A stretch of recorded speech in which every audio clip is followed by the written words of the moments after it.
Teen arrested for racism as he bled out. Henry Novak was 18 years old and bleeding to death on a Southampton street when police arrested him. Vikram Digwa, 23, had just stabbed the stranger 6 times with an 8-inch knife he'd been carrying through the city center in December 2024. Novak's parents say officers handcuffed their son and accused him of racism as he lay dying, treating him like a criminal instead of a victim. The teenager succumbed to his injuries. Digwa has since been described in court proceedings as knife-obsessed, and the attack appears to have been unprovoked. The parents are now publicly condemning Hampshire police for what they call inhumane treatment. They want an urgent investigation into why their dying son was subjected to arrest procedures rather than receiving immediate compassion and care. The allegation centers on whether Novak said something officers interpreted as racist during the attack or its immediate aftermath, though the family disputes this characterization. According to the family's account, protocol appeared to demand officers prioritize a potential hate speech investigation over the reality that a teenager was bleeding out on the pavement. Hampshire police have refused to release body-worn camera footage from the incident, despite repeated requests from the Novak family. The force confirms the footage exists, but claims it cannot be disclosed while investigations remain ongoing.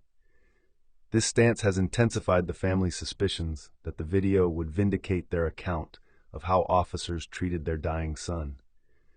British police are required to wear body cameras during public interactions, and the footage typically becomes crucial evidence in misconduct investigations. The fact that this video hasn't been shown even in preliminary court hearings related to Digwa's prosecution raises questions about what exactly it contains.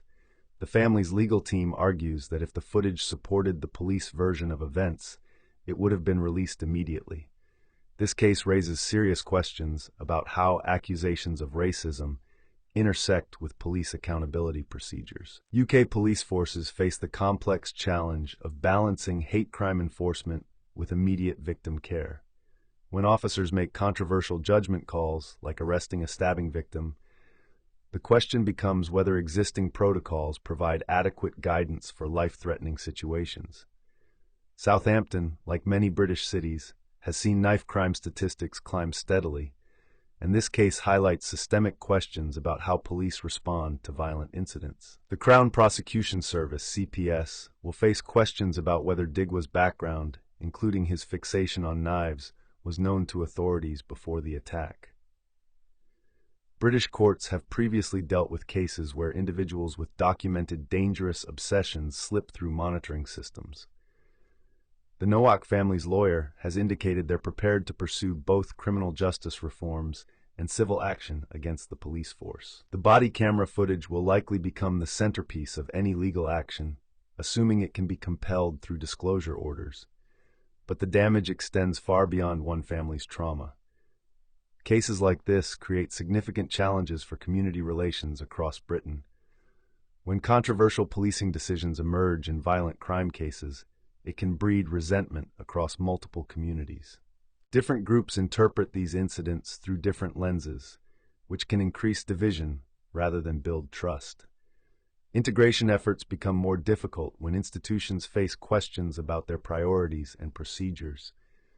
The UK has seen previous incidents where enforcement priorities created community backlash. In Rotherham between 1997 and 2013, police and social services failed to adequately respond to systematic sexual exploitation of approximately 1,400 children. The 2014 Alexis J. inquiry found that some staff expressed concern about being perceived as racist if they acted, though the inquiry emphasized this was not a legitimate excuse for inaction. In Telford, a similar grooming scandal involving over 1,000 victims emerged in 2018. The 2021 case of Arthur Labinjo Hughes saw a 6-year-old die while social workers missed multiple intervention opportunities. In 2022, the Manchester Arena inquiry revealed that security guard Kyle Lawler hesitated to challenge suicide bomber Salman Abedi, partly due to concerns about potential accusations, a hesitation that contributed to 22 deaths. The grooming gang scandals in Rochdale, Oxford, and Newcastle all raised questions about whether fear of controversy affected operational decisions. These cases represent ongoing challenges where concerns about public perception may impact operational decision-making. The Novak case presents a different manifestation.